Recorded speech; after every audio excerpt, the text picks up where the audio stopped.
Daniel capítulo 4. O rei Nabucodonosor tem outro sonho. O rei Nabucodonosor a todos os povos, nações e línguas que moram em toda a terra, paz vos seja multiplicada. Pareceu-me bem divulgar os sinais e as maravilhas que Deus, o Altíssimo, tem feito para comigo. Quão grandes são os seus sinais e quão poderosas as suas maravilhas. O seu reino é um reino que dura para sempre, e o seu domínio é de geração em geração. Eu, Nabucodonosor, estava sossegado em minha casa e próspero no meu palácio. Tive um sonho que me deixou impressionado. Deitado na minha cama, os pensamentos e as visões da minha mente me perturbaram. Portanto, expedi um decreto de que fossem trazidos à minha presença todos os sábios da Babilônia, para que me revelassem a interpretação do sonho. Então entraram os magos, os adivinhos, os astrólogos e os prognosticadores, e lhes contei o sonho, mas não puderam interpretá-lo.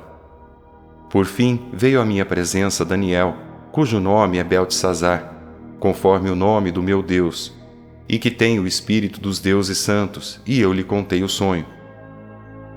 Ó Beltesazar, chefe dos magos, sei que tens o espírito dos deuses santos, e nenhum mistério te é difícil.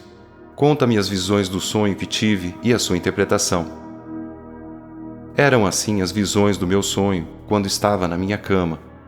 Eu olhava e via uma árvore no meio da terra, e ela era muito alta.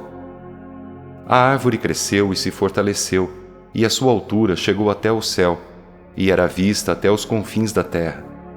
Sua folhagem era bela, e seu fruto era tanto que havia sustento para todos. Os animais do campo achavam sombra debaixo dela, e as aves do céu faziam morada nos seus ramos, e toda criatura se sustentava dela. Tive essas visões no meu sonho, deitado na minha cama, e vi uma sentinela, um ser santo, descendo do céu. Ele clamou bem alto e disse assim: derrubai a árvore, cortai-lhe os ramos, sacudi suas folhas e espalhai o seu fruto. Afugentem-se os animais debaixo dela e as aves dos seus ramos. Mas deixai na terra o tronco com as raízes, numa cinta de ferro e de bronze, no meio da grama verde do campo. Seja molhado pelo orvalho do céu e se alimente da grama da terra como os animais. Seja mudada a sua mente, que deixará de ser humana, e lhe seja dada a mente de animal, até que se passem 7 tempos.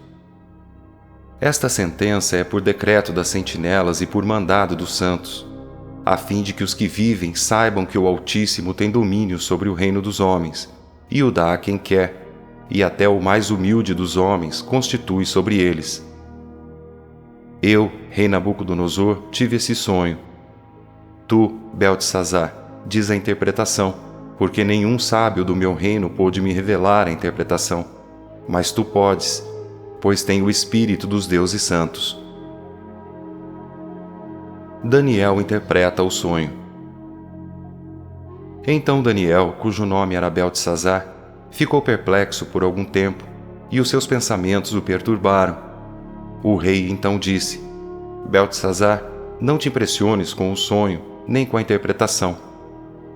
Beltesazar respondeu: Senhor meu, seja o sonho contra os que te odeiam, e a sua interpretação contra os teus inimigos.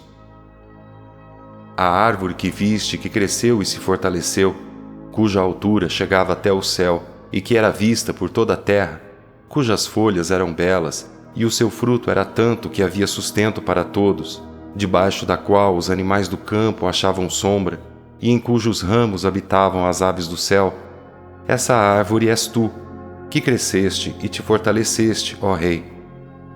A tua grandeza cresceu e chegou até o céu, e o teu domínio até a extremidade da terra.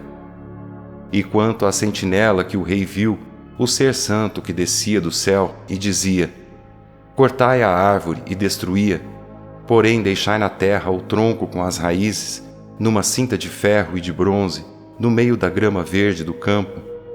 Seja molhado pelo orvalho do céu e se alimente da grama da terra como os animais, até que se passem 7 tempos. Esta é a interpretação, ó rei. É o decreto do Altíssimo, que é enviado ao Rei, meu Senhor.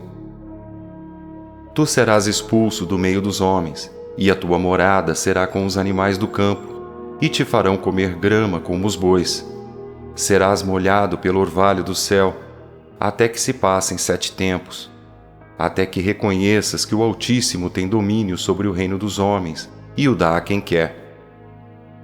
E quanto ao que foi dito, que deixassem o tronco com as raízes da árvore, o teu reino voltará para ti, depois que tiveres reconhecido que o céu reina. Portanto, aceita o meu conselho, ó Rei. Abandona teus pecados, praticando a justiça, e renuncia às tuas maldades, usando de misericórdia com os pobres, se quiseres prolongar a tua tranquilidade. Cumpre-se o sonho do rei. Tudo isso aconteceu com o rei Nabucodonosor. Depois de 12 meses, quando andava no palácio real da Babilônia, o rei disse: Não é esta grande Babilônia que edifiquei para a morada real, pela força do meu poder e para a glória da minha majestade? O rei ainda estava falando quando veio uma voz do céu: A ti se diz, ó rei Nabucodonosor, o reino te foi tirado. Serás expulso do meio dos homens, e a tua morada será com os animais do campo. Te farão comer grama como os bois, e passarão 7 tempos até que reconheças que o Altíssimo tem domínio sobre o reino dos homens, e o dá a quem quer. Na mesma hora a palavra se cumpriu sobre Nabucodonosor. Ele foi expulso do meio dos homens, e começou a comer grama como os bois, e o seu corpo foi molhado pelo orvalho do céu, até que lhe cresceram pelos como as penas da águia, e as suas unhas como as das aves. Mas ao fim daqueles dias, eu, Nabucodonosor, levantei os olhos ao céu e voltou a mim o meu entendimento. E eu bendisse o Altíssimo, e louvei e glorifiquei ao que vive para sempre. Porque o seu domínio é um domínio eterno, e o seu reino é de geração em geração. E todos os moradores da terra são considerados nada, e ele age no exército do céu e entre os moradores da terra segundo a sua vontade. Ninguém pode deter a sua mão, nem lhe dizer: que fazes?